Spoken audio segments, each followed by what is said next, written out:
Hello and welcome to the Truth from the Stand Deer Hunting Podcast. I'm your host, Clint Campbell, and you're listening to episode number 30. Today, I'm joined again by Jeff Sturgis of Whitetail Habitat Solutions for part 2 of our discussion. Jeff is sharing habitat tips and strategies for growing, targeting, and harvesting mature bucks. So stay tuned.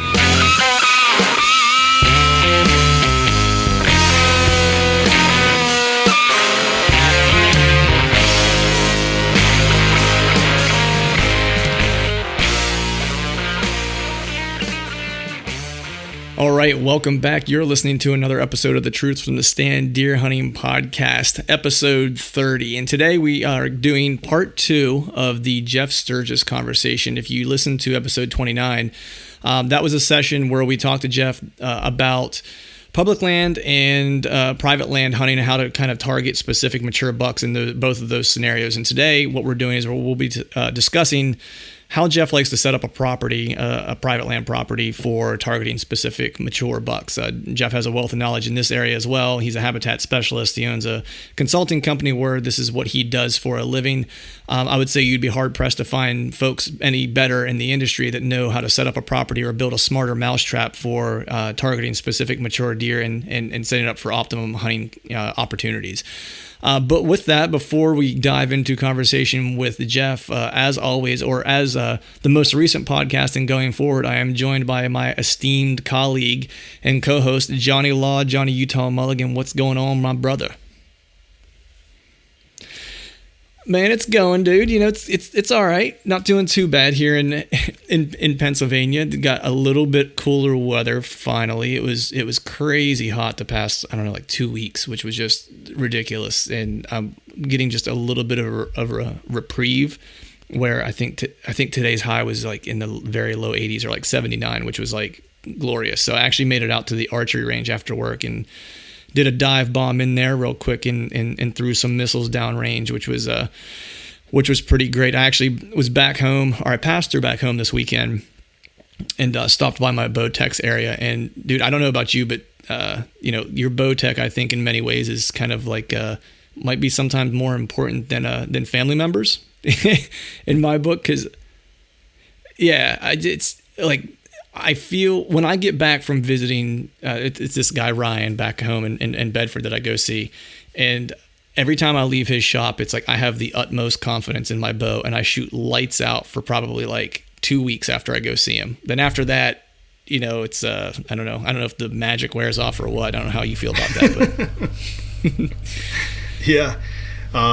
Man, I'm telling you, I know exactly what you're talking about. Back in Kentucky, one of my best friends, Mike Riddle, he had an archery shop, and I would just take my bow in there and I'm like, you know what, something doesn't feel right, and I would just drop it off, and I wouldn't watch what he's doing, because usually he would like shoo me away, like, go away, let me do my thing. Right. And I don't even know if he even made any changes to it, but just knowing that he had his hands on it and he was double checking stuff, he'd give it back to me, and I mean, I'm stacking arrows. Yeah, exactly. Yeah, he might not do anything, actually, and just hand it back to me. That's a good point, because I would believe it if he just touched it and was like, yeah, man, it's all dialed in. You're good to go. It's like he waved a magic wand over your bow, and all of a sudden it's better. Yeah, exactly. Well, this dude too, he always does me a solid, because he knows I live a couple hours away from him, and I only get to see him whenever I pass through town or whatever. And so he usually does. He hates doing paper tuning or anything like that in front of people. But I guess he considers me not to be a jerk, so he does it in front of me, which is nice, because I guess I don't hammer him with questions. I just kind of let him do what he's doing. Because quite frankly, I don't know how to. So even if I did say anything, I would have no basis of or no frame of reference for correctness in what I was talking about. So I usually just let him do his thing. He's letting you behind the curtain. He's like the great magical Oz.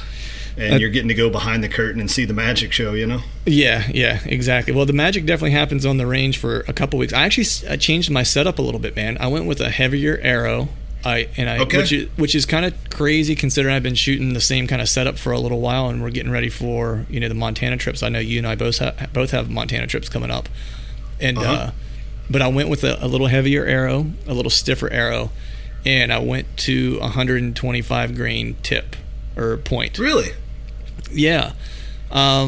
I don't know why. It's just, it was one of those things where we were talking about it. You know, he wasn't necessarily wild about my arrow selection, and kind of was like, you know, he gave me some recommendations, and I was like, well, you know, I'm almost out of arrows and needed new arrows anyway. And I was like, well, you know, if you're dialing my bow, and I might as well just pick up some new arrows. So I went with his recommendation, and sure, he was just asking me, what point I wanted to put on. He's like, what, you know, broadheads are you shooting? You know, and I told him at that time I was shooting 100 grain. You know, he's like, he just asked, not like suggestively, but just saying, you know, is that, you want to stick there? Or do you want to go with something heavier? You know, what do you want to do? And I had honestly been thinking about going with a heavier broadhead, only because I'm looking for a little bit more kinetic energy downrange. Sure. And I know that shooting a heavier arrow, you know, obviously with a heavier broadhead makes it, you know, the arrow overall heavier, will quiet my bow even more. And I'm always into trying to make my bow as quiet as I possibly can. So I went for it. I went with a heavier arrow, heavier broadhead, and things shooting like a dream. That's awesome. Yeah. What's your setup? Are you what grain are you shooting? So it's funny because as we're talking, I switched arrows. I was shooting the Deep Impact Black Eagles, and they do the full outsert on the front, and it's a real heavy arrow. It's about 11 grains per inch, and I ended up switching to a different arrow, kind of a middle of the road, from Black Eagle. It's called a Renegade, and they do the half cert. Mm-hmm. So my total weight with broadhead is 475. Nice. And you have a pretty long draw length too, if I'm not mistaken. 28. 28? Okay. Yeah, I got those Tyrannosaurus Rex arms. I got a 26 and a half going on here, so I'm trying to get as much. Oh, you do? Yeah. I'm not a big dude, man. You know, what can you do? So I'm trying to get a little bit more wallop down range. So that was kind of what prompted me for that. And actually, I was shooting with a guy at the range the one day, and he was using a little heavier arrow, and we were shooting the exact same bow. His draw length really wasn't much longer than mine, and just the thump that his arrow had down range was just, I mean, mine, you know, was nothing near that. So that's kind of what prompted the change to a degree. Just seeing how much more wallop he had. But and you know, it's interesting because like the evolution of arrows and kind of what's the in thing to do, you know, and what's the popular thing to do. I mean, we all know that the arrows before were really heavy, and then everybody went to the lighter arrows because they were wanting to get more speed, you know, out of their arrows. And now it does seem like a lot of the manufacturers are starting to go back to like the 9, 10, and 11 grains per inch. And you're seeing a lot more talk about, you know, the FOCs and stuff like that on the Aeroflights. Mm-hmm. There's that new company, I can't think of, they overseas is Zalure. No, I've not heard of it. But that's a really, really heavy arrow. I mean, like super, super heavy arrow.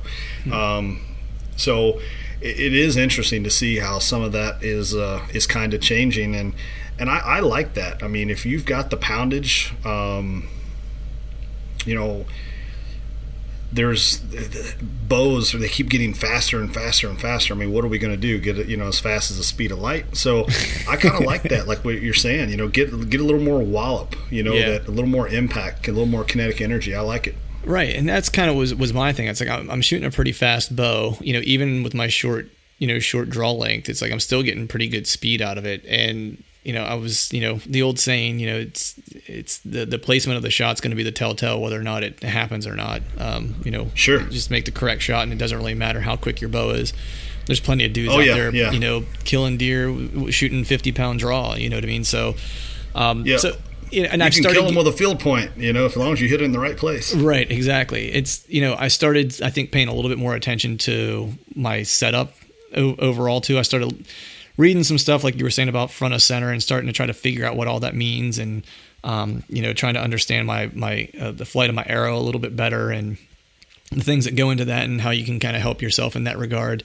And it seems just like shooting a heavier arrow helps with those types of things. So I figured why not? I was like, if I don't like it, I can always go back. And the crazy thing was, even changing it didn't change my setup a whole lot. Now I had to have it tuned, of course, but my sights I had to move them marginally to get dialed back in, which was nice. Sure. So not a lot of time there, but I know the last time we talked, man, you were so let me back up for a second. So you and the water hole are officially going steady now, it sounds like.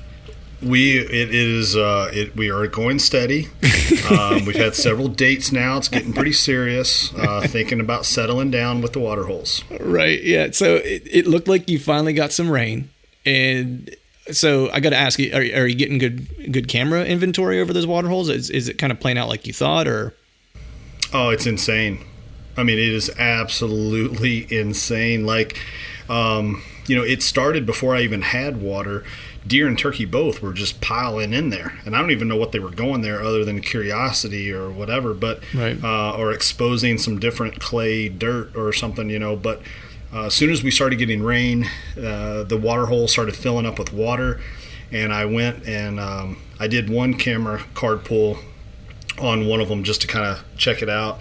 I went the other day to check the camera, and I didn't swap cards just because I forgot to bring another SD with me. But nonetheless, I flipped through some of the pictures there for a little while. They're never not in there. Wow. I mean, does, fawns, bucks. I mean, it's unbelievable. Like, that's crazy. It's worked out way better than what I ever could have imagined, basically. Yeah, I've not done a card pull yet on the water hole that I finally hung a camera over. Unfortunately, I didn't hang it early enough, but I was planning to on my way through this weekend, but I hung it up off the ground, and I left my Lone Wolf sticks sit at my house while I was out, while I was on the other side of the state. So unless I sprouted a few inches or more than a few inches during the course of the car ride, I was not going to be able to touch that camera. So, right. So I've got no stories to tell about the water holes. But that's crazy, man. Do you think they're getting in there because you've exposed like some like mineral that they're looking for? Or? Yeah, I mean, there's just something I know that there's some trace minerals and stuff that's obviously in the dirt and in the ground and in the soil and stuff like that, but I mean, I don't think that that's the biggest draw that's in there. It is just a water source. It is a convenient water source. There's not a lot of water around me, and with these high temperatures, you've been getting the same high temps that we've been getting here in Iowa, and no different than us. If I had my choice to walk to the fridge that's 20 feet away or to walk to the gas station to get a drink that's 2 miles away, I'm obviously going to go to the closest source. So these water holes were both positioned right next to a food source and in between a bedding area. So they're, I've kind of given them everything that they need this time of year anyways, all right there in one convenient spot, and they're in it constantly. There was one trail camera picture that I want to post up eventually, but you've got the doe standing on the bank, and then her 2 fawns are down inside the water, and I was going to make a little caption like, doe tested, fawn, or fawn tested, doe approved, Right, nice.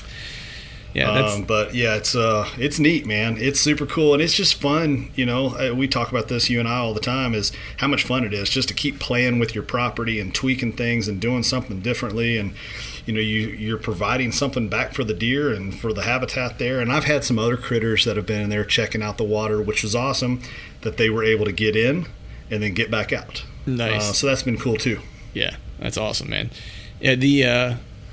Yeah, I'm looking forward to doing the camera pull over the water hole because I'm curious to see because it's like I said before, it's similar to what you kind of have going on, where it's going to be the only water kind of in the area because it's on the top of a mountain. But I'm thinking here, not this weekend, but next I'll probably get to pull that because I'll be headed back. I got to go back and kind of finish the food plots and make another pass at those and kind of give them another spray since I towed them up. But with the rain you got, has the beans reacted positively to the H2O? Yeah, they have. Right before I went out of town this past weekend, I got to go out and spray Roundup. We got some rain right before I left, and then once I got that rain, then I went ahead and put some Roundup down and killed off everything else. And I was, using some Roundup tolerant, Roundup ready beans, and they've responded very well. They're not competing with the weeds, for what moisture there is. So they're starting to pop. I went over there. I drove up to the back fields yesterday afternoon to check those out, and they're all they're 8 inches up out of the ground and stuff like that right now, which I planted really late.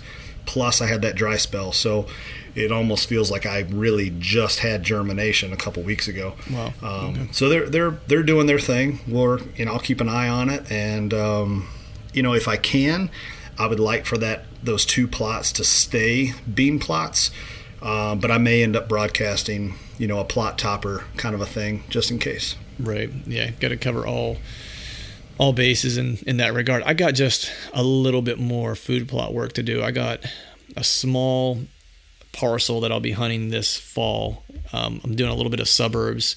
That's not suburbs, actually. That's not true. It's out in the country a little bit, but it's a bunch of, since I live close to a metro area, it's still, relatively tight property lines. So it's just a couple acres that is near some public land that I hunt here in Pennsylvania. So it's a buddy of mine's parents who own it. So I'll be headed out there to help him finish putting in his food plot. And that's some deer work I have coming up this weekend. But this past weekend, man, I did an awesome scout and got a chance to get out and kind of look at some new, some areas that I'm interested in maybe checking out this fall. And I saw exactly what I was hoping to see. That the terrain was ridiculously rugged, and I put in about 9 miles with a buddy of mine. And basically macheted my way through 9 miles now get this. So it Indiana Jones style and everything? Dr. Jones, all the way Dr. Jones on that one.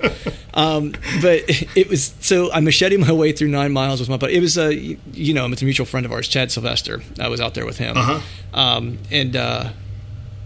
we both macheted our way through 9 miles with a Wicked Tree gear handsaw.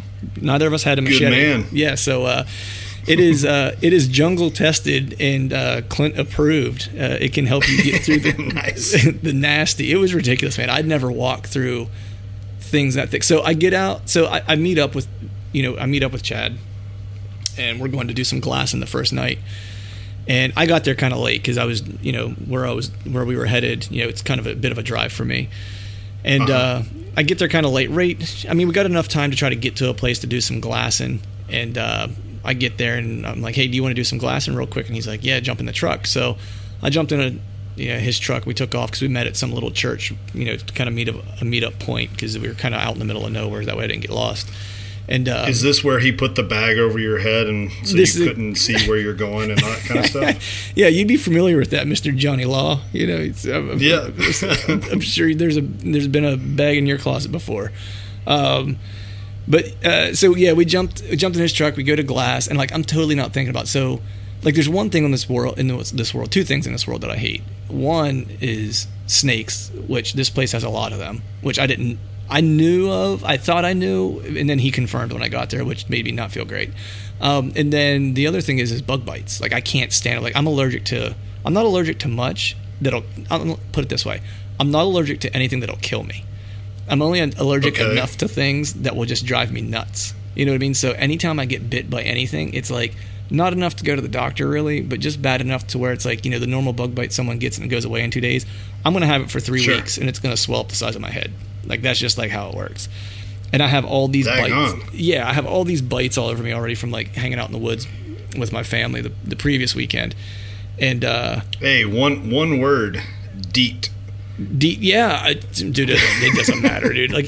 I can put on whatever. I could go out in a ironclad bug repellent chastity gear, and I would still come back with a bunch of bug bites and chigger bites. Oh man, that's awful. Yeah, so I'm like, yeah, that's good glass. So I didn't, as I said, this area is relatively relatively new to me. So I wasn't sure where we were headed, and we take off, and I'm thinking we're probably going to go sit a field edge somewhere and do some glassing or whatever. We drive up this mountain road to wherever, and we get out, and it's basically just this huge clear cut. And I'm And I'm just thinking to myself, because I'm in a pair of like slip-on Vans with no socks, a t-shirt, an Arrow Wild t-shirt at that, and a pair of shorts. Yeah, and a pair of shorts. And I'm walking through chest high clear cut that is filled with rattlesnakes, chiggers, anything that'll bite you, and that's where we're going to glass up this ridge top. Nice. Yeah, and I have on not the right gear at all to be doing this. And we get up there, and Chad just looking at me, he's like, "Yeah, probably shouldn't have wore shorts to do this." And I was like, "Yeah." And as I'm looking at like my legs that have already been chewed up like the week before, but yeah. So it was a good trip. A lot of good sign. Looking forward to the fall most definitely. But you had a trip this weekend too, man. I'm more interested to hear yours. You went to a state that both of you and I are getting ready to head to here. I think both of us in September. You'll be doing an antelope hunt, right? Yep. And I'll be doing an elk hunt. But your animal's a little bigger than my animal. Yeah, it is. But I'm a little smaller than you, so I have to make up for it somewhere, right? So, so you went out there for the archery challenge, right? So. Yeah. Yep. So how was that? Because I've had friends do the one in PA, which everyone says it's awesome, but I'm curious to see what it's like it being out somewhere like Montana, where the terrain is just like that Western style, that Western terrain that the other courses on the East Coast try to mimic. It's Western, and I haven't actually had a chance to do any of the other tack shoots. I went to the one in Big Sky last year with Sitka, and then this year. My buddies over at Prime Archery, they reached out and said, "Hey, won't you come and do the shoot with us and hang out and stuff?" And just an awesome experience. And it started like immediately at the cabin. We stayed in this super nice like 3-story cabin, and Jason Matzinger from Into High Country and all of the Rocky Mountain elk films and stuff that he's done, the Project Elk, Project Mule Deer, and goes on and on. Awesome videographer, storyteller, and he was there in the cabin. Sam Soholt, ridiculously talented photographer, and he's doing the whole public land bus tour coming up here. Nice. Live a year in a bus, so it was cool to talk to him and get all the final details about that. And then you had the guys from Prime. You had Mike and Brian and Ryan. They were in the cabin as well. And then at the last minute, Steve Eklund from Canada, he ends up coming and stays at the cabin as well. So we just had a packed house of really interesting people, all really cool guys that, are all just ate up with hunting like, you and I are. We get out there on the course and started shooting. They have the Prime course, there's a Sitka course, there's a Mountain Ops course, Mystery Ranch, and then they do like a locals course and stuff that's a little smaller. And then there's a full range. You can take, they have like a dinosaur section where you can take like trad equipment and stuff and shoot at shorter distances. And then even the practice range starts at 20 yards. And I'm pretty sure it was 178-yard caribou they had up on the hill. Wow. And everything in between. It was just, man, it's cool. But you take the chairlifts all the way to the top, and you basically hike your way all the way down. And most of the courses are 25 targets. And now, if you did the Prime course, you could actually get to target number like 13, I think it was, and you could branch off and go do the Sitka course. And then where you finish the Sitka course puts you back on target number 14 of the Prime, and then you finish. So that's about an 8-hour day. Wow. But yeah, man, it's, for a whitetail guy, stretching out, and like when Sam and I shot the first day, the very first target of the Prime course was a lion at 120 yards. I was like, well, I think we're going to be losing some arrows today, boys. Right. Nice. But how did you shoot? Did you hold your own? I'll be honest, man. Like when I was on. My sight. I took my sight off my bow, and I tried a Montana Black Gold sight, a single pin adjustable, because my normal pin is a 5 set pins, non-adjustable, just 20 to 60. Right. So I switched out sights, and like the day before I left to go there, and my sight tape stopped at 100, and actually I don't have the clearance to go any further down, even if I had more numbers, on my sight tape. So some of those really long targets I was, holding very high and just trying to kind of guesstimate as to where I should be. And there was a javelina at like 117 yards that I chucked one into the sticks, and I never found that arrow. Another arrow, I hit a little low and hit one of the support pieces of rebar, and that broke the tip of my my arrow. Right. But I came home with 3 arrows less than what I started with, so I wasn't too terribly upset considering how much we shot. And the shortest target was like 20 yards, 22 yards, and the longest was 128 yards or something like that. So nice. I wasn't too, and I would say the average is probably 75 to 80. Right. Wow. Yeah. So how'd you like the single pin? I like the single pin I like it for 3D shooting. And the reason for that is I had a single pin last year when I was in Montana on the antelope hunt, and you're crawling through the sage, and you kind of pop up, like a gopher, and you range the animal, and I'm like, okay, 68 yards. So I lower back down, I adjust my sight, to 68 yards. I'm about half full draw, and then the animal starts moving again. So that you kind of let down, you go back to your rangefinder, and I'm like, 59 yards. That's a big difference, on a goat, because they're so small. So then you dial it back down to 59. You get ready to draw, and he starts moving again. And at that point, I was like, you know what? I am not hunting with a single pin. Some people really, really like it, and and there's different options. There's the 5 pins that are adjustable, and guys will either make their middle pin or their lowest pin or their top pin, and they'll just make that as their adjuster, and I think it's all in what you get used to and kind of what you train with. But like I said, I like a single pin. The sight itself, Montana Black Gold, makes a robust, a really, really nice sight. I was really pleased with the sight and how easy it was to sight in. But for me, for whitetails, a fixed 5 pin is, that's what I learned with. That's what I'm comfortable with, and that's what I'll rock, this year. Right. Yeah. It's the old philosophy: if it ain't broke, don't fix it. I've thought about switching to a single pin. Then every time I do, I'm kind of like, it's like I can get out to 60 with mine. I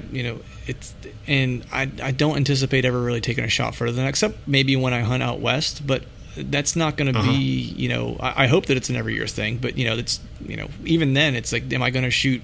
Would I trust myself to shoot beyond 60 yards? Probably not. You know what I mean? Sure. So maybe 70, on an animal if I have nothing but air and opportunity between me and it. But that we'll see how that shakes out this year. I might get out there and feel myself a little bit. Sure. Yeah. But, no, and that's the thing too. I found myself going through the courses and shooting 80 yards, 90 yards, 100 yards, 120 yards, and then as we're wrapping up the Mystery Ranch course, one of the last targets is there's like a frog at 23 yards, and I ended up shooting it twice, and my arrows, the full length of the shaft, they were touching each other all the way from the field point all the way to the nock. So there is something to that. You shoot those long distances, then when you come back to a shorter shot, I mean, it's like a chip shot. Oh yeah. I do it pretty much every time I go to the range. I'll start off shooting from 60, roughly is usually where I'll start, 60 and 50. And then usually the last few arrows I'll shoot at 20. Because I start to get a little tired and like my form starts to go. And so then, out to 50 and 60, I start to lose it a little bit. So then I know better. It's like, all right, the day's done, before I, start to shoot poorly and lose my form completely and start creating bad habits. So I'll step back into 20 and I'll fire off 3 at 20 and just drive nails with them. And then I leave the range feeling really good because the last 3 arrows I shot were, really good shots. So that's kind of like my psychological warfare on myself to stay positive. And that way I don't. Well, and it was cool too. We did instead of like shooting for 8, 10, 12, you know what I mean, like your normal 3D shooting style, Sam was like, hey, I got an idea. Let's, are you wanting to keep score? And I said, yeah, I guess. But, for the most part, a lot of those 3D targets, the 12th ring isn't exactly the kill area. Right. You know what I mean? Right. So he said, well, here's the way I like to do it. You get 1 point if it's a kill. You get 0 points if you miss the animal completely. Right. And it's -1 point if you wound the animal. And I'm like, you know what? That's practical. Like, let's do that. That makes more sense. That's my speed. So that's what we ended up doing, and we had a lot of fun. He actually outshot me on the prime course, and I think at the end of 25 targets, he was sitting at 23, and I was like at 21, nice. Or maybe 20. Was there a wager? Was there a wager involved? No, we had talked about doing like $1 or maybe a cold pop top of some sort, but right. I don't think we would have remembered either way. We were both pretty tired when we got done. Right. So speaking of wager, I have a wager for you.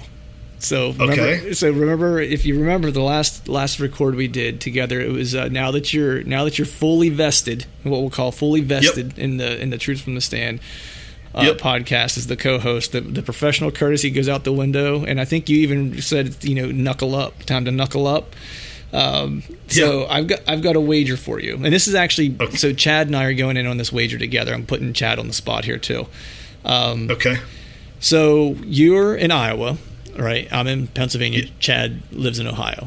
So what we propose to you, and we can figure out exactly what the wager is, but we would like to propose a bet that to see who wins, basically we each select one trail camera picture, and we can pick whatever the cutoff date is. So let's say September 1st when they're going hardhorn or nearly hardhorn or starting to shed their velvet or whatever. If we want to wait till the middle of September, that's fine, whatever the case is.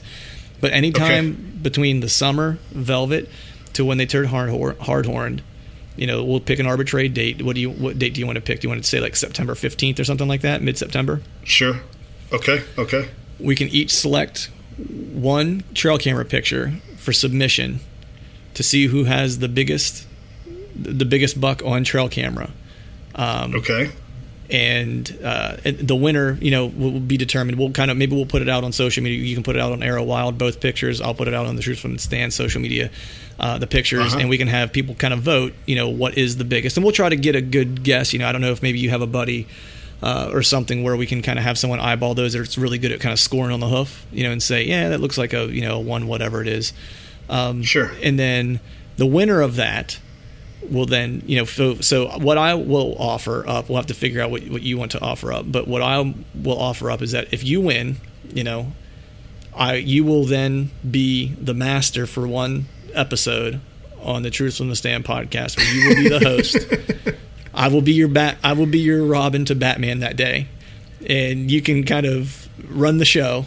And if I win, though, we have to figure out what I get in return. And Chad and I are going in on this at the same time, because I told him if we lose, then he has to come on that episode where we announce that we've lost to take his beating along with me. Take his lumps. Yeah, take his lumps. Yeah. So what do you think? You game? Yeah, heck yeah. I mean, on paper, I feel like I could be at an advantage, but who knows? We'll see. Yeah, we'll let the old chips fall where they may. It's like put it this way. Like I feel like we are at a disadvantage, and that's okay. But I think from what I know from this past weekend, we got a sporting chance. I'll put it Good. that way. Okay. That's awesome. Yeah. So I was talking to Chad about it when we were driving. I was like, hey, what do you think? I was like, I'm going to talk to Utah and see if he wants to do a challenge. And he was like, yeah, man, let's do it. So I was like, all right, we'll throw it out there. I was like, if we lose though, dude, I was like, you're coming on the show with me. I was like, I'm not taking that lashing myself. I was like, he's going to run the show. But we have to figure out what the winner, if I win, what do I get in return? You don't have to kind of figure that out now. We can figure that out and announce it later. I'll make it something good.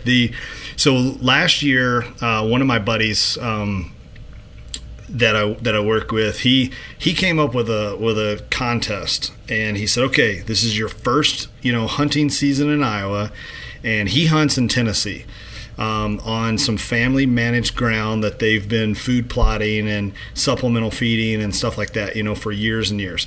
But it's Tennessee, a state that's typically not known for giant deer, Right. So we kind of skewed the rules a little bit, and it would almost take like a genius, to like sit down and I guess code and cipher all this information out. But it came down to like sending off the jaw bones to have an accurate age of the deer, and if the deer was 5 years old, you got 5 bonus points. If it was 6, you got 10 points. If it was 7, you got 15 points.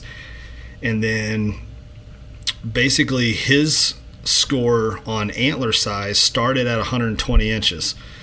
And then anything over 120 was an inch of, 1 point an inch. Right. Mine started at 155, and anything over, you got an inch a point. So it was kind of skewed a little bit, but it kind of made sense, for the typical, average size deer and stuff like that. But right.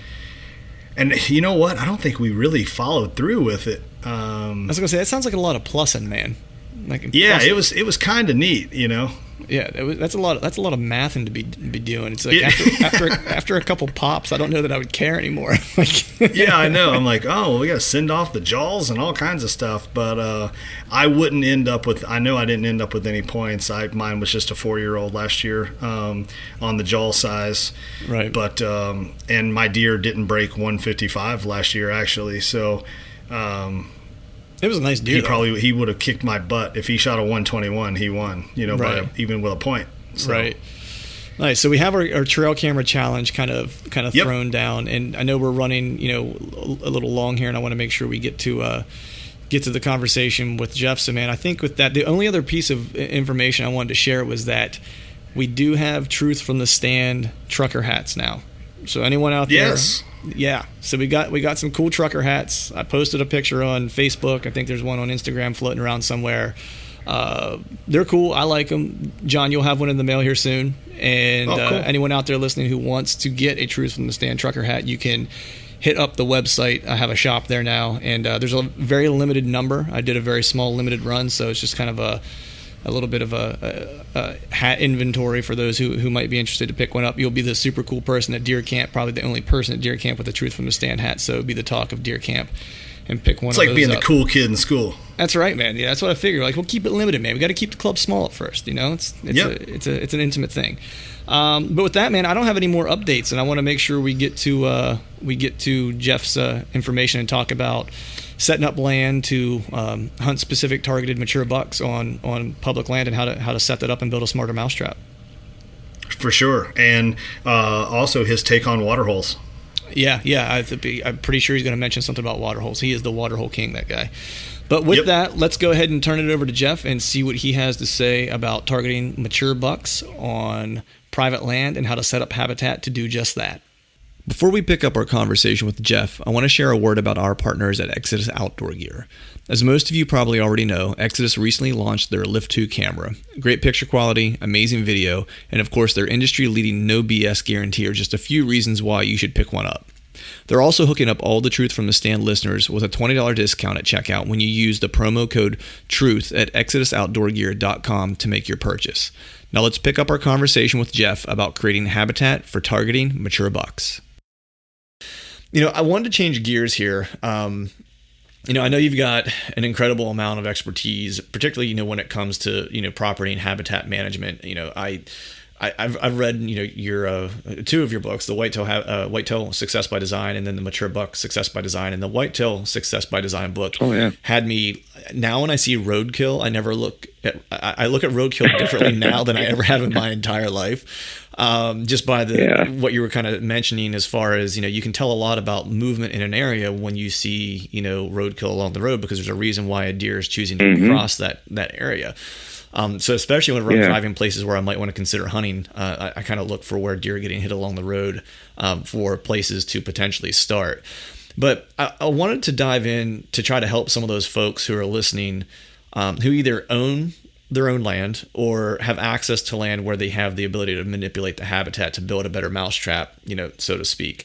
And actually, your words were ringing true in my ears yesterday as I was at my dad's new property. He just picked it up this past winter.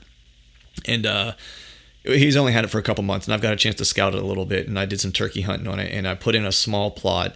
And I definitely had you in my ear as I was building this plot, because I first went in and I was thinking of the size that I wanted to put in, and I'm just putting in an annual because I'm not real sure what the movement on the property is. I've got some cameras up, and whenever I walked in yesterday to kind of start working on it, I was like, I'm just going to use a weed eater, and I'm going to make an odd shaped food plot. I was like, and I'm going to skirt the edge of the timber here because there's a big crepe field just across our fence line, that where the fence is down, I can see where the deer are crossing. I was like, so what I want to do is I'm going to make an odd shaped one with a couple different pinch points, and I'm just going to hug the timber line and make like this long swooping L. That way I pull the deer across 4 different stand locations, or 3 different stand trees I picked for stand locations, that I can hunt, I think probably 3 different wins that single kill, that kill plot.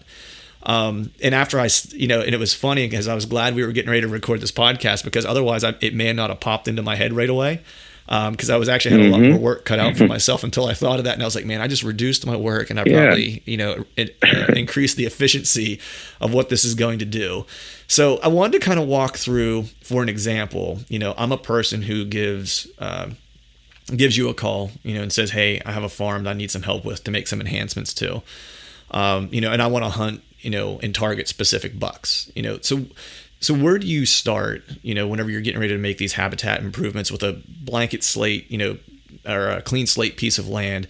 And what's that first step? Let's pick a state, not known for great hunting, for example, like whether it's Pennsylvania, Michigan, or New York that your client is from. So where does Jeff start to try to help me, be able to have good hunting or higher success rate for targeted bucks? That's kind of goes back to, you remember the Whitetail Success by Design book, the intro and the conclusion there. And, it's book's been out for a while, so I'm not really saying too much out of turn, but it's the intro and conclusion. I talk about this buck and the pattern he's making and why you're going into hunting. And here's this buck coming through the woods. And in the conclusion, I talk about the harvest of that buck. And then I reveal that buck was on public land. And I look at deer, again, all move the same. They all relate to the same. And what it starts with, to me, whether it's on public land or private land, but especially when I'm looking at a client property, and even on public land, but it all starts with food. Food defines daily movement. For example, been in huge vast tracts of public land in the UP that I'm not sure another individual has been in for a decade or more, literally. Wow. Just really rough, swampy, garbage. People just don't walk that back that far. And if those deer in that area don't have some type of food source to relate to, unless they're pushed into those areas, why are they there? Mm-hmm. And I've been on properties, private land parcels, 400 acre parcel where you have a golf course, a neighborhood, and then ag land on 2 sides. So 4 sides, the neighborhood, golf course, and then 2 sides of ag. And the best sign on that 400 acres is within that first 200 yards of cover. And landowners haven't been in the middle of it for many years. And we go in there because it's their core area, it's their sanctuary, and there's hardly any rubs or scrapes. And really, unless a deer's just traveling through, it's outside of that daily movement of food, and they don't need to be in that central area, so they don't go in that central area. So basically, you have 200 acres of wasted area in the center of this 400. So what I'm starting with is food, because the person who controls the afternoon daily food source movement for the deer herd in the neighborhood is the one that controls the herd potential, the hunting potential. They're the ones that have the ability to protect bucks, advance into the next age class.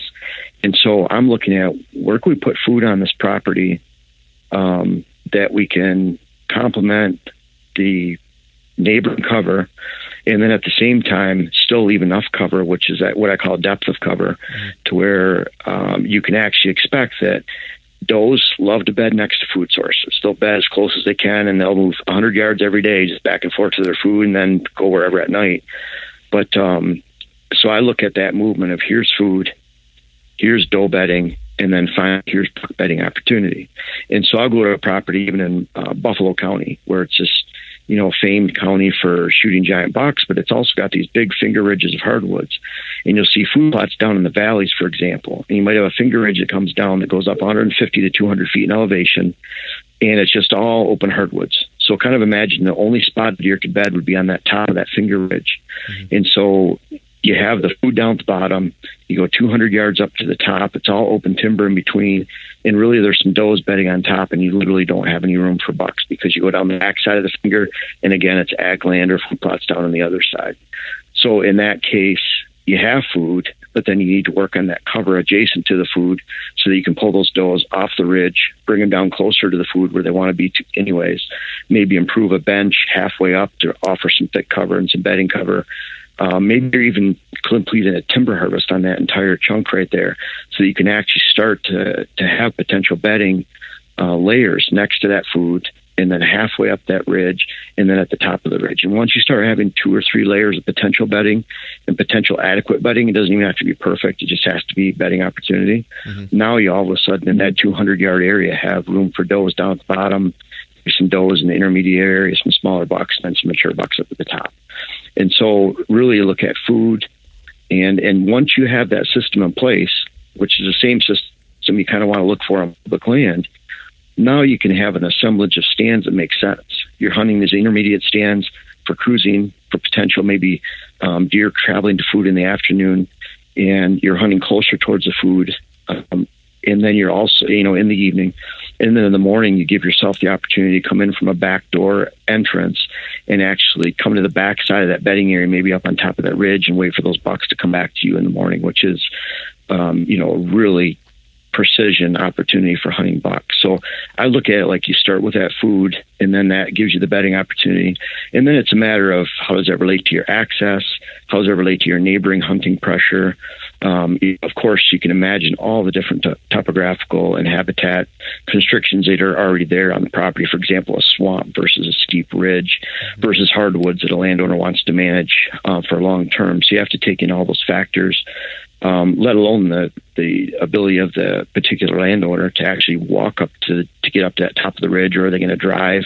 What type of vehicles are they using to hunt, and how does that impact the? So really, that food source movement is critical. And what I want those deer on my land about an hour to an hour and a half before dark, and I want them to do that every day of the season. And so that means I have to have consistent food, and it has to be diverse enough to where we can hit my food, and then right about dark they leave and go over to the neighbors, whether it's neighbors' food plots, the neighbors' bait piles, the neighbors' ag field. If I'm just allowing them to go to the ag field next door and I don't offer food, they could enter anywhere within a 3/4 half-mile area. And then at the same time, they're on my neighbor's land for that hour and a half before dark, which is their most important feeding of the day. Right. So really, that food is critical. Right. So food is, as you mentioned, is the critical component. Are you considering, whenever you're going in to assess a property, are you looking at, food plot opportunities as well as anything you could do to put food on the ground that is already existing, like in the form of hinge cutting or whatever the case might be, or whether it's timber cutting for regenerative growth, or burning an old field that's kind of gone to pot to kind of get the new seed bed to kind of regenerate for natural forbs and stuff like that. I mean, yeah. What's your approach to that? Before we hear how Jeff approaches providing quality food on our property, let's hear this week's Whitetail Institute Food Plot Tip of the Week. This week, John shares a few easy steps to manage your perennial plots. So what you want to do for maintenance is, number one, every year, check your soil pH. You may want to add a little lime to the top of the soil to maintain soil pH, because it tends to drop from the surface down. And the longer you can maintain soil pH at the surface, the longer it'll stay up in the lower levels. You also want to fertilize once or twice a year. Do it according to a soil test report. If you don't do one, we've got default recommendations for that on the back of the bags and also at our website. And then the next thing is, when you get those two out, you got to do those no matter what. Watch for grass. When you see grass coming in, you need to spray it and get it out of there. We have a grass herbicide. It's called Arrest Max. It will control most kinds of grass. And again, when I say most kinds of grass, we tend to call grass, anything that looks like grass, we call it grass. Well, they're not all the same, obviously. What these herbicides do is they interfere with the ability of the plant to feed itself, and not all grasses feed themselves the same way. So there's some grasses it won't get. Now, our Slay broadleaf herbicide will get some of the heavier sedges that Arrest Max won't get. But the point is, you want to get that grass sprayed out of there, and Arrest Max is a foliar uptake herbicide, meaning it's got to enter the leaves of an actively growing grass to get into the plant. And this is the way I explain this to folks, and I have yet to find anybody anywhere that doesn't understand this. You know how you walk out on your back porch in the spring with your cup of coffee, and you kind of go, your lawn's getting a little green. Well, that's not the time yet. It's when you walk out there a few weeks later with your cup of coffee and look at the grass and you say, oh, crap, I wonder if my lawnmower's going to start. That's the beginning of the window to spray Arrest Max, because the grass is actively growing, meaning it's visibly increasing in height. That's when it's going to take that herbicide in. But you need to do that, spray for grass. You also want to mow our perennials a few times, and there are a couple of reasons for that. Now, when I say mow, I'm talking about watching the plot. Anytime that you see the forage plants, grasses, or weeds, anything in the plot starting to get ready to flower or put on seed heads, what happens is the seed heads and flowers come up, and then a little bit later they dry and become viable. So when you see that process starting, you want to take a mower and shave the top off that plot and stop the process. And that, my friends, is a Whitetail Institute food plot tip of the week. I have to say, I have a 5-acre perennial clover plot going into its third year and have used both Slay and Arrest Max to manage for broadleaf weeds and grasses. These products, along with timely mowing, have helped this plot thrive. And if you'd like to learn more about Slay, Arrest Max, or any of their forage products, head over to whitetailinstitute.com. Now let's get back to the show. Looking at every aspect of food, and at the same time really realizing that the difference in value of food to deer in the deer's eyes is what makes them move. Deer feed 5 times in a 24-hour period, and they're rhythmic pattern feeders just like babies. And so they want to feed every 4 or 5 hours. And that means twice during the night, twice during the day, and then that afternoon food source, which to me is their big dinner time food source. And so what I want for them during the day is natural browse. And they need natural browse, whether it's in the form of hardwood regeneration or Forbes Forage's natural goldenrod, ragweed. There's many different forms that shrub tips. So there's a lot of different types of food that they can browse on during the day that is still a 4 or 5 out of 10, maybe a 3 out of 10. So it's not like it's open hardwoods and there's no food. It's consistent food. It's there for the entire hunting season. But then at the same time, it's a drastically different value food than where they're heading to food plots in the afternoon, or even a potential ag field that you have on your property that you can control. And so, even in their bedding areas, for example, I'm not a big fan of a 20-acre switchgrass field, just because unless deer are forced to bed in there, or a stand of spruce or a stand of pine, then it looks like good cover, but there's no food in there. There's no browse. So unless they're forced to be in there, they don't choose to be in there. Mm-hmm. And so you could have a lot of acres of wasted land, and especially when I'm looking at a lot of small properties. Even we've been on properties as small as 5 acres. Wow. And so you need to maximize everything that you have, but at the same time, make sure that you're giving value to the deer. For example, a switchgrass field. I'd rather see pure switchgrass because that gives structure and hiding cover and holding cover for the deer with pockets of native regeneration in. So the switchgrass protects those pockets, it hides those pockets. But in a 20-acre field of switch, I'd rather see that 8 to 12 acres of switch surrounding those pockets in native regeneration, where you actually kill any other grass that's in there and just release those broadleaves. Maybe throw some box elder seeds, some red maple seeds, get some browse going in there, let the goldenrod ragweed come in, and maybe some of the white clover that's naturally there, and you'll have a substantial food source out in that bedding area. It's well hidden, but again, it's not the same value as that high-powered food plot that might have 4 or 5 different varieties of forages growing in the same plot, to where they can go to and visit that plot all season long. So I wanted to follow up on 2 things that you mentioned that were interesting. The first one is, you mentioned you work on properties that are as small as 5 acres. So when you mentioned the 3 layers of bedding, right, or a cover, if you will, how much land? Just, because I think some people think that you need this tremendous amount of land to really, enhance your habitat and have an opportunity to hunt targeted bucks and so forth. How much land would you say you would need to be able to manage effectively those several layers of bedding or cover to make sure that you have your food, the doe bedding, and then the buck bedding opportunity behind that? Well, when you get down to the micro parcels, the parcels that are 5 acres, 10 acres, and sometimes 20 acres, you really don't have enough room. Mm-hmm. And so you're trying to create opportunity to win bucks are on there. And there's a reason they want to be on there, whether you're creating scrape trails, clover trails. It might be that 5 acres is located an 8-acre chunk that I went to in Wisconsin. They've shot a few mature bucks on. It's because they're located between a golf course and then a big subdivision and an ag field. Right. So they're basically a funnel, and they hold some does. They have some apple trees on there, and those are within the scrape trails. And so deer will travel back and forth between the ag fields, the golf course, the subdivision, and they're just in that perfect location. So you're not trying to, carve out 4 acres of food there, because then you're just going to stack deer on the neighbor's property in that case, or out in the golf course. Right. But if in Coon Valley, where I hunt in Wisconsin, and, I don't mind telling people this because, we create so many YouTube videos on our land, and people can see where it's at pretty easily. They can see that it's just south of the industrial park in Coon Valley if you look on aerial photos. But there you can actually look at the Google aerial photos, and you can see the deer. We have 3 food plots in that location. You can see the trails that leave from those food plots and head to the ag fields to the northwest. They're actually cut through the grasses. They're that defined now after 3 years of food plots.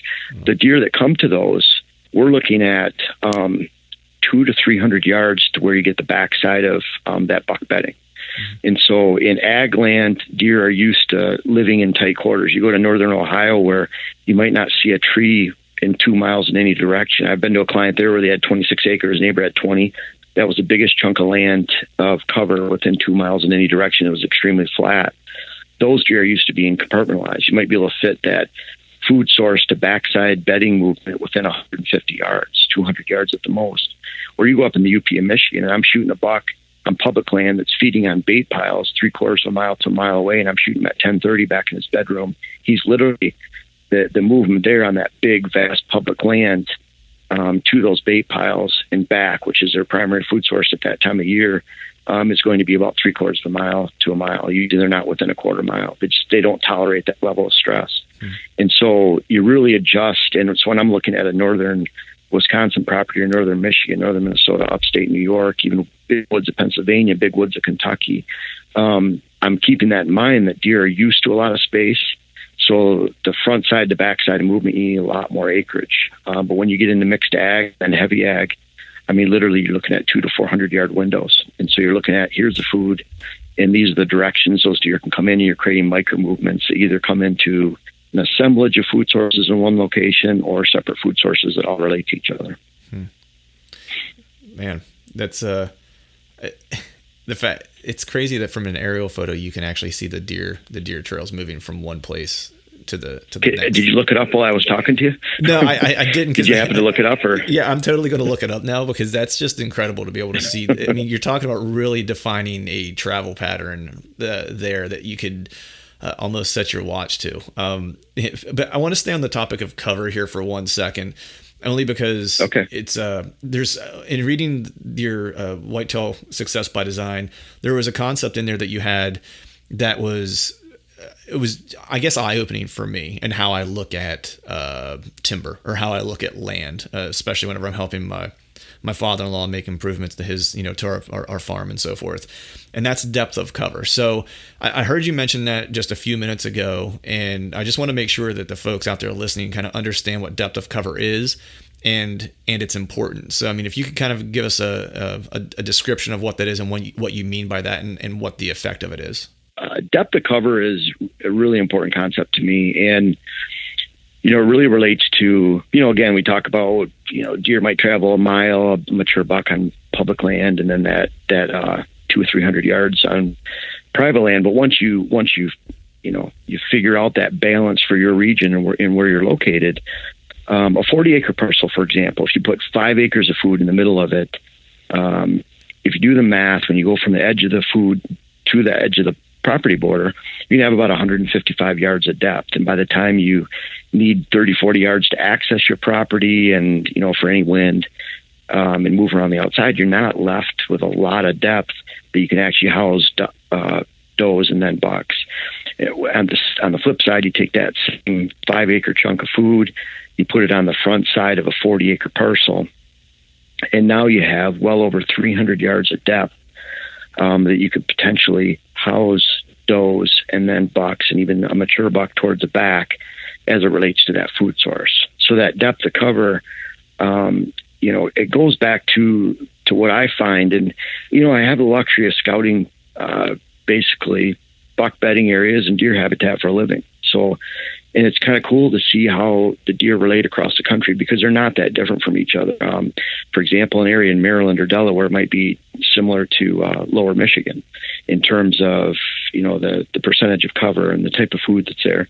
And you see these areas that relate to each other, but it all goes back to, if you have a significant food source that's 2, 3, 4 acres, typically what I see is that you're not going to find evidence of mature buck bedding, let's say in a mixed ag region within 200 to 400 yards of that food source. So you need that depth, because if you don't have that depth, then you're not going to be able to hold that mature buck. You might have room for does. You typically have room for does. And if you have too many does, then they fill in those layers of bedding and there's no room left over for bucks. So, part of it's your doe management, making sure that you have a balance of does and not too many, not in excess. But then at the same time, do you have enough depth to actually house a mature buck on your property? And really on 40 acres, a lot of times it might be that buck is on your neighbor's property 100 yards in, or 50 yards in, or right on the edge of your property. And that's great because your neighbor typically isn't approaching their land from your land. And so that means they're coming in from the outside facing your land. And if that buck, if they infringe on them, typically what I find is if he's relating and he has that depth of cover and he's related to a specific food source every afternoon or most every afternoon, then he won't particularly leave the area. He'll just cheat towards his food side. So if you still have 200-300 yards of depth on your property and he chooses to live 80 yards back in your neighbor's, once your neighbor pressures him a little bit, then what I see is that they'll tighten up that movement more on your land because he does not want to leave his afternoon food source in that movement. So it all goes back to that depth and making sure that you have that. So you can actually have that systematic approach where you have these morning stands back here, these intermediate stands for cruising, midday, maybe late morning, maybe early afternoon, and then you have the evening stands that are closer to food because you actually have that depth and that assemblage, and then you protect that at all costs. Right. So I wanted to, you'd mentioned they don't access their property from your property, right? And so that brings me, that was a nice segue into my next question, which is covering access. So I wanted to kind of get a sense from you as to how much focus you put on determining access before you start implementing food plots or any other habitat updates, so to speak. So what kind of focus do you put on access when you're setting up a property? I know for me, after I read the Whitetail Success by Design book, that actually, it helped me tremendously in terms of accessing my stand locations. There was one big takeaway that I kind of religiously use now, which was when you talked about, my stand locations, in that if I am having to cross any type of deer trails, that I should make sure to cross them perpendicularly and cross them on either the opposite side of my stand from the direction from which I think deer are going to come from. That way, at only one point within that trail are they ever going to have an opportunity to pick up my scent. And I've actually shared that with a couple people, and they were like, it seems like such a simple concept, but it's just something that's completely overlooked. So I wanted to get a sense from you of like the focus you put on access when developing a property. The access is kind of like it, you look at that, and that's one of the questions I have when someone sends me an aerial. I've had guys that send me, 10 pages of notes and CDs and, SD cards to look over their land. It's almost like too information at one point, because at that point, the structure is what's most important. And the structure is access. The structure is habitat constraints, age of habitat, your neighboring pressure, your neighboring food sources, and even your resources to a little bit, because you need to know those to start off. Mm-hmm. But the access is important because it establishes that framework. For example, you might have a large swamp that comes in on the west side of a border. Well, obviously, if you're going to access along that west edge, you're going to have to bump way into the property potentially on a small parcel. And so how does that affect where food would go? And so what I'm looking at is, food has to relate to that depth of cover, but food has to be completely hidden, and meaning that I never want to access through that food. I never want to spook deer off that food source. So if an access point that I have is too close to a food source or bedding area, and it potentially is setting me up to where I'm spooking deer and educating deer, then that food source needs to shrink, move, be better hidden, screened, at a higher level. Mm-hmm. And so access, and like you brought up perpendicular access, what I actually like the most too is that I'm accessing stand location perpendicular to the movement, but I never even walk over the movement. The movement's behind the stand location, mm-hmm. so that I walk to a stand. That's the closest point I ever get to that movement. And so, you're not coming in at an angle. You're not walking along that, because then you're just exposing yourself. You really want to have that window where you're walking into a stand. In order to spook a deer, they either have to be in the unimproved area that you're accessing through, or right within that 50 to 75 yard window in front of your stand, left to right. And then they just happen to be moving through at that time, mm-hmm. Which is really just, sometimes a few seconds. It could be 15 seconds, 10. So your odds are really low when you're accessing a movement like that, as opposed to you have to be very careful at a bedding area. That's why I like to get in there in the morning, and that's the only time I hunt bedding areas. And then at the same time, an evening food source. I'm typically not going in there early in the morning to where I might potentially spook out deer that are feeding in the morning on that food plot. Or I'm also keeping in mind when I get out of my stand location in the evening. It's great if you had a great sit and the deer came into the food, but if you have to spook every deer in there to get out of your stand, then that stand needs to move, the food source needs to move. So my goal is to never spook a deer. Of course, that doesn't happen at all. And but it kind of you're really playing poker in the deer woods with every decision you make.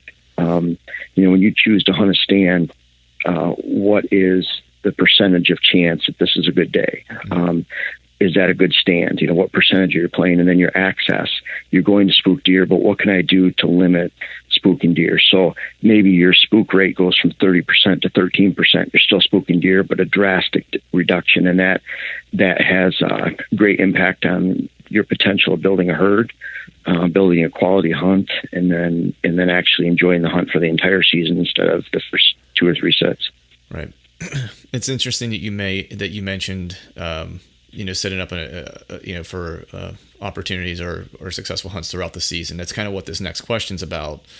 Because I wanted to get an understanding of when you're setting up a property, are you able to assess, what kind of setup, you need to implement, on that piece of property, knowing that, this property is going to hunt better early season, or it's going to, be a good rut property, or is your goal to turn every property that you're working on into something that can provide, hunting success opportunities throughout the entire season? Like just my novice, I guess understanding of it is, I would assume that this would be skewed or just partly determined by neighborhood, level of client commitment, those types of things. And then of course, just maybe even the size of the property, where it's, it might be a good rut property because, well, it's going to be a good travel corridor between two established properties that you're in between, and that might be what it is. And so you set yourself up the best you can for that scenario. So can you talk a little bit about how you assess the properties? I don't want to say value, but value relevant to each part of the season. Yeah, that's I haven't thought of it that way too. It's kind of, you have properties, you're always looking at the lowest hole in the bucket, and so like that 8-acre parcel that I was mentioning. Unless the deer are moving from food sources to bedding, golf course to ag land, in a property like that where it's just a pasture, you're looking at more of the rut, and you're making recommendations based on that pasture, and making sure that when a deer does come on the property, in particular a buck, that he's following and giving you those shot opportunities and windows to get a good view of them. But most of the properties, and I'm thinking about the 340s that I hunt, around Southwest Wisconsin, those properties, I look at and properties by and large that I look at, and I would say my average client has about 100 acres. And, I have those small properties. I have some really big ones, but for the most part, I'd say 85 to 90% of those lands, you're looking at creating opportunities for them for the entire season. If it's only a rut property, and let's say it's a 60-acre parcel, an 80-acre parcel, 40-acre parcel, I think we can do a lot better than that. Mm-hmm. I think that we can, if a landowner is willing to put food in where it needs to go, and they have the resources to keep planting those, then there's a lot you can do to make sure that maybe you don't have perfect early season hunting. Like in Wisconsin, the season opens the third Saturday in September. Maybe you don't have those last few days that are perfect in December to hunt, but you're trying to capture as many weeks towards the center of that. Might cheat towards the early season, might cheat towards the late season, but I'm talking the property should be good from early to mid-October through December, or October 1st through mid-December, whatever it might be. And on those larger properties, then that window gets to be 100% of the season. And so the rut, there's a lot of properties that you can just, you really don't even need to do much. If you're just going to sit on a funnel and a bench and wait for a buck to come through because you have big bucks in the area. And I would say like an area like Buffalo County where they have strict management, they have minimums in a lot of the outfitters and guides. It's heavily outfitted and guide controlled. Well, you could sit on a really nice bench, a nice funnel, not do anything with a 40-acre parcel and shoot a monster buck every year, or a mature buck at least every year. Mm-hmm. It might not be the one you're after. It might not be a target buck. But you really don't have to do much to that. Where I'd rather take that parcel. I think you're looking at a much larger window than that, not just to count on the rut to get your buck every year. In fact, what I look at when I hunt, I look at I really like to have my buck before November 1st, because that means I'm on a target buck and I'm getting to watch that buck, and I've been able to have a successful harvest on a pre-laid plan and stands and following that buck for a few years. Where if I have to wait till November, then I feel like even though it's the peak of the rut, I might miss my opportunity on that target buck that I'm after, because is he on my land? Is he a mile away chasing does? Has he been harvested already on a neighboring property? Where in October, in that pre-rut period, if you're building your property properly, then you should have some good opportunities on that buck a lot, just right before the rut starts and before he has a chance to really leave and take off a long distance. Right. I want to circle back to one thing we talked about that when we were talking about access, because I want to get a sense from you, as far as when you're setting up a property, how much are you looking at prevailing wind, or, do you do wind mapping to kind of understand where you should be hanging sets? And then two, how are you determining, where the best, place to hang a stand is? Like what are the kind of factors you're looking at? So say you've done your property enhancements, you've done your wind mapping, or whatever it is that you're doing to kind of take the wind into consideration.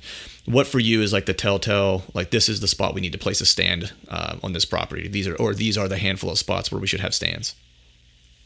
Well, one thing as far as the wind goes, I look at that landowner needs to have, and a hunter needs to have stand locations for every wind. If you look at the wind charts and you look at historical data for certain areas, there's really no, guys will say, well, it's Hunter will tell me that it's northwest winds, primarily throughout the season. Well, that means it's getting colder every single day throughout the season, because north winds bring cold weather.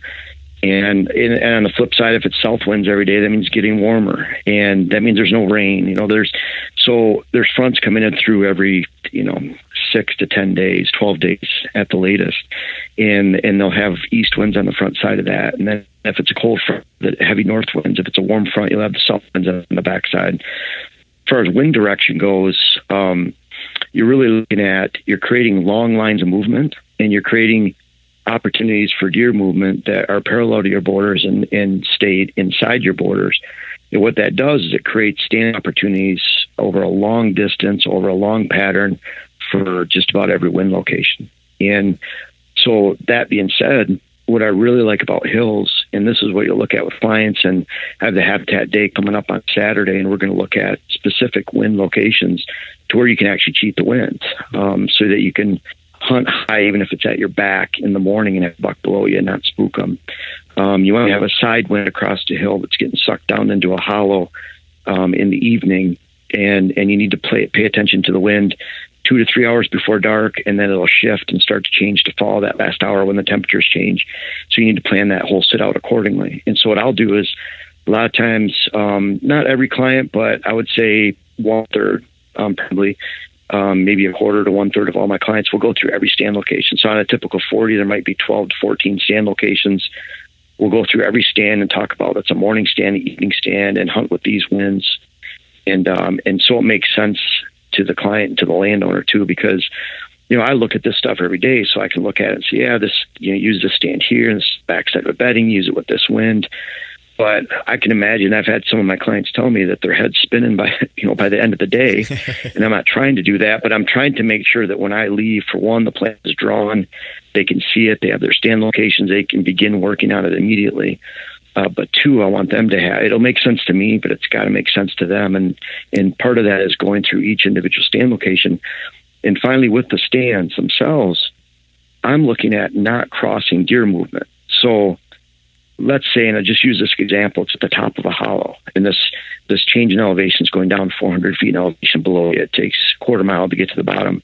Well, at the top, if there's a series of benches, you might have a really good deer trail that rims the inside of that hollow in the woods 40 yards in. You might have one that's 50 yards in, and then you have one that's 55 yards in, and then it gets really steep. And then there's another series of really good movement patterns and benches below there. So you have that thought of, well, I could get in between them, and I can hunt these lower ones, and I can hunt the ones above me. But in that case, in the morning, you're going to blow out all those trails above you, and you have to cross through all of them to get to your stand. So I take the more conservative approach, and I back up to where that first trail that's 40 yards in, I might try to block or pinch down so that I'm taking advantage of the one that's at 50 and 55 yards, or maybe I can take advantage of all three. But I'm really looking at not crossing a really high quality deer movement to get to a stand. So I'm looking at furthest point back to where I feel I can sit in this tree 90% of the time and not have a deer get downwind to me, going back to controlling your second control with stand location. And then at the same time, that's not my only stand that will allow me to hunt that particular buck. That's the backside of the bedding movement. Maybe it's a cruising movement. Maybe 400 yards down, I have a stand location for food, and maybe halfway off to the side, I have a really nice bench and point that I hunt for midday cruising, and I come in from a completely different angle for all three stands. And so I look at it like, if I'm chipping conservatively away at a mature buck target movement that I have, then eventually you'll have I find 80-90% of the time you end up getting a chance at them, just because you're conservatively chipping away, using the best days to hunt with the best stands for the time of day. And it doesn't take that long if he's still there, and if he's still using the pattern, and if you didn't spook him, if the food sources are staying the same, right. If the bedding area hasn't been, if everything's still staying the same, then you have a really good opportunity if you keep chipping away conservatively. So I always take the conservative, can I put the stand on the side of a steep face? Is that going to pull me too far off the movement? So maybe I'll keep that steep face in mind and move forward a little bit, or a marsh or whatever it might be, so that I can have that safe sit once I get there. Yeah, there's one stand. It's funny as you're talking through that. There's one stand location. If I'm going to try to go after Lucky this year, that I have set up that is on that creek bottom that it probably wouldn't be a kill stand necessarily. It could be, depending on how he comes through that area, but it backs up to a stream. So there's nothing, it basically is a nice kind of scent breaker for you. So long as I have the right wind and it's blowing back across the stream, all the movement would happen in front of me. So it'd be, so I've had some nice encounters down there, and I think probably because of that stream, because it kind of is a nice breaker to where everything that's going to be coming by me is going to have to come in front of me, and they're never going to have an opportunity to have my wind. I did have a nice encounter with one deer down there, and he got too close, and as my failure on that one was I didn't have enough cover in the tree and got busted. Oh yeah. I've hunted out of some pretty junk trees because it's like it's got to be within this 10-foot diameter window or 20-foot, and you have to pick what's available. Yeah. It was the one that was available. Yeah, that's unfortunately get pushed into that. I think with the stand locations, imagine this is what a lot of guys don't get to experience. And guys, I'm referring to hunters. I know there's a lot of women that hunt, so I just say that. But anyways, your stand locations, kind of imagine when you go in there, if you have an invasive stand set, you go in there and use that stand. Maybe you get lucky the first time, but by the second or third time, you spooked a considerable amount of deer. I look at it like as a ripple effect for 100, 200 yards away. So you're not just spooking that stand location, you're potentially spooking a 40 or 30 or 20 acres.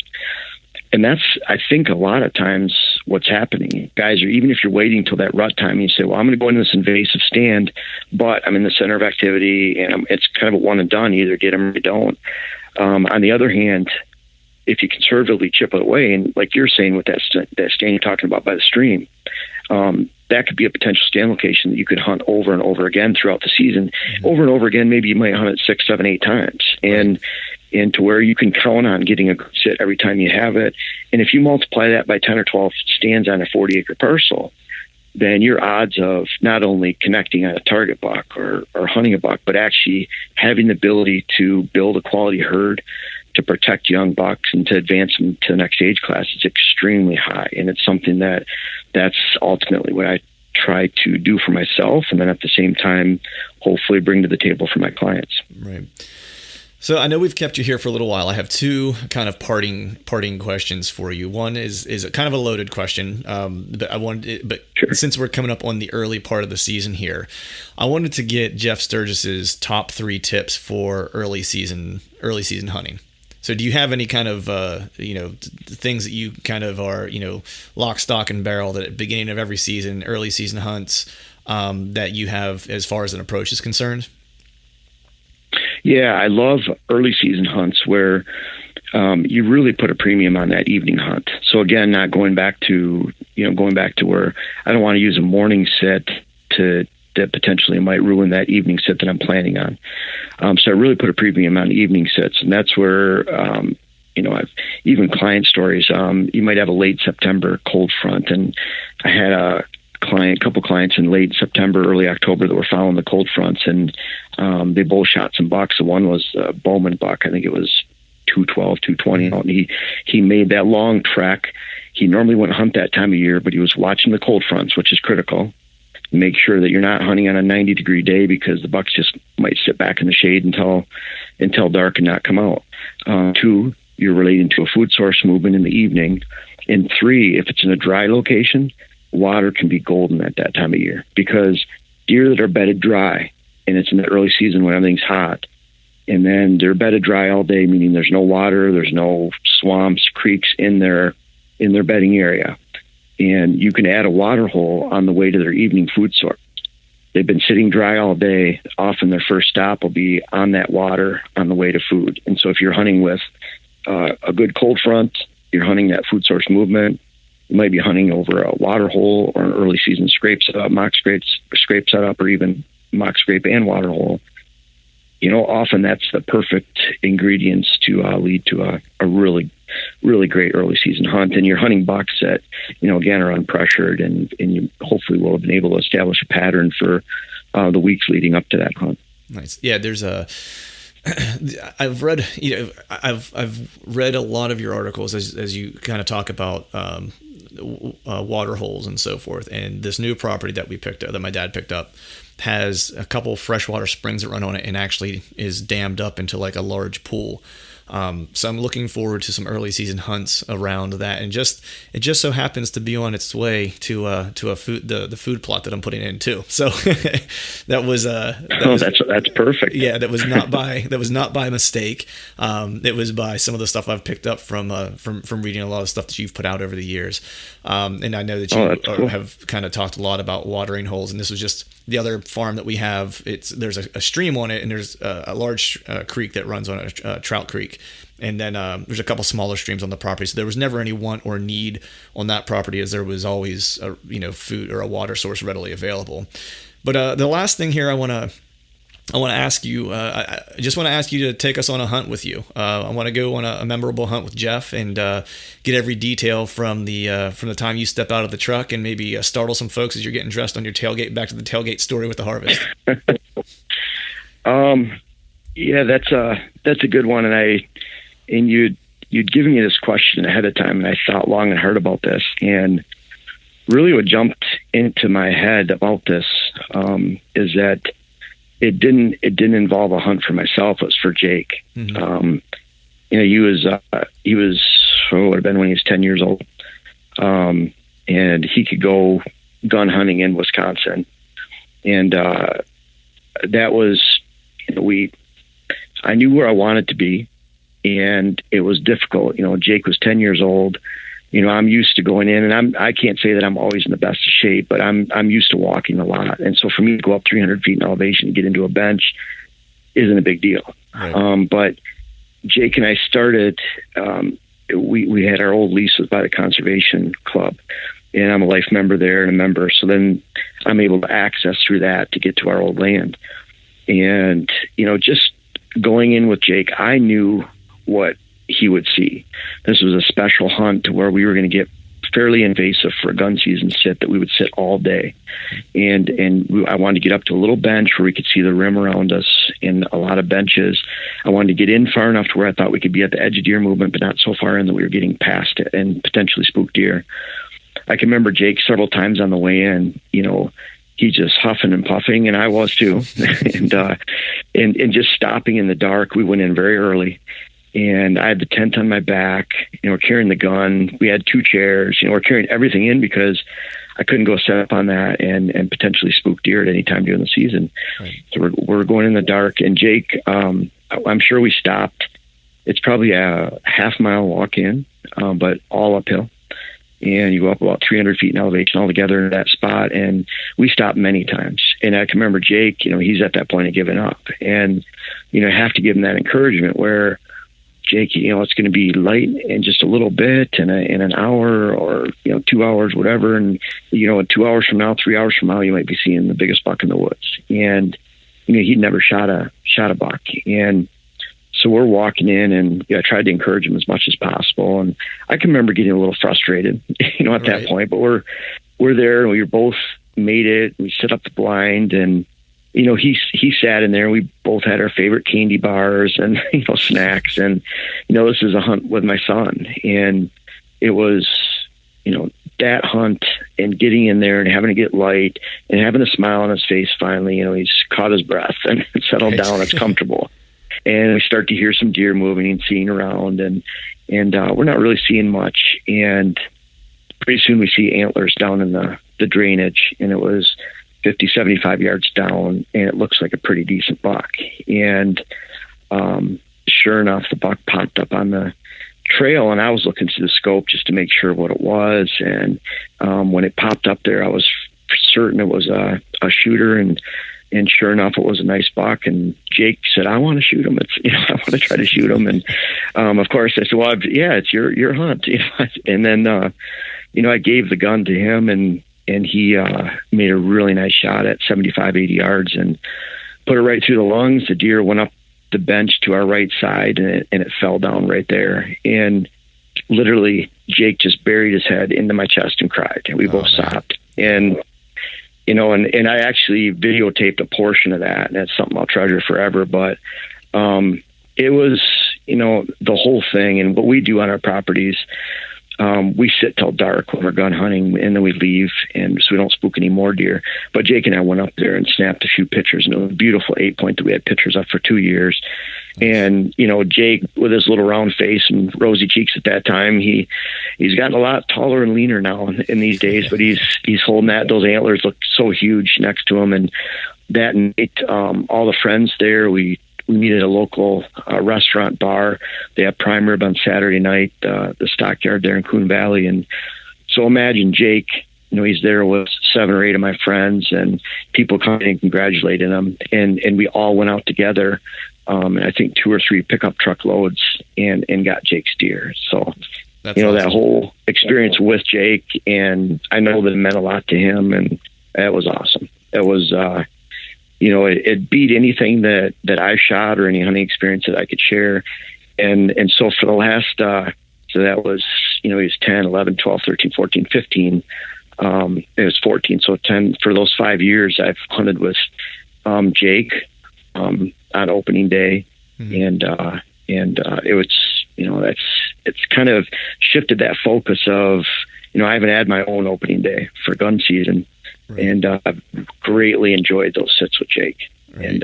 And being a part of that. So it's that's the greatest memory I think a father can have with hunting is with their kids.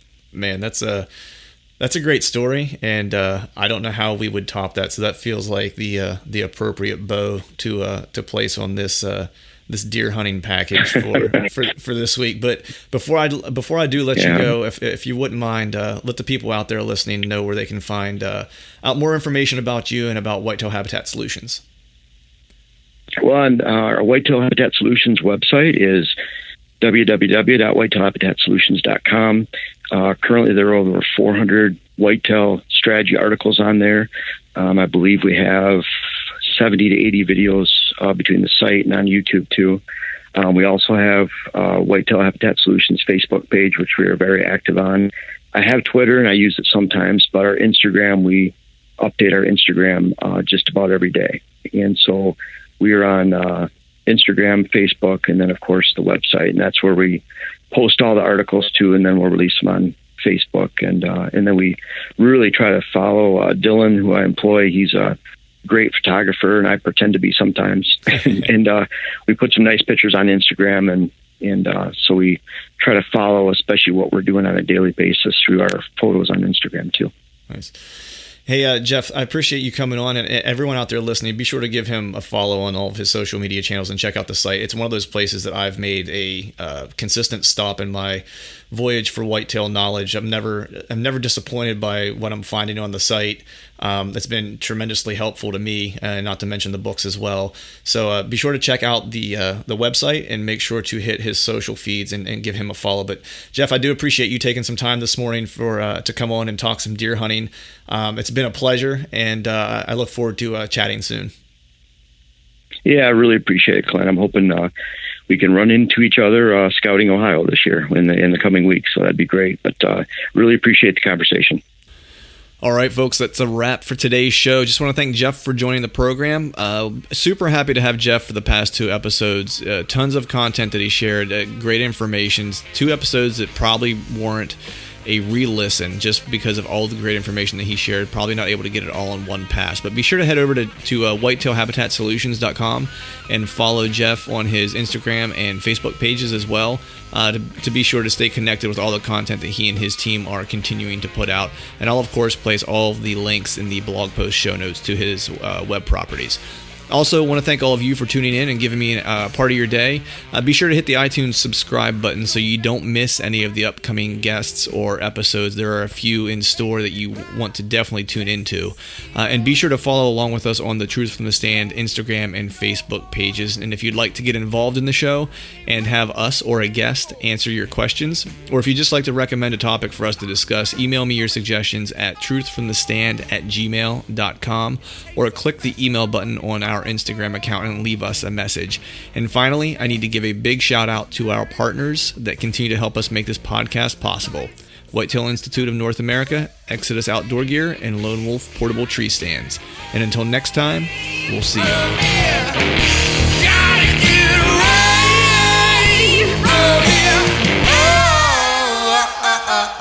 right.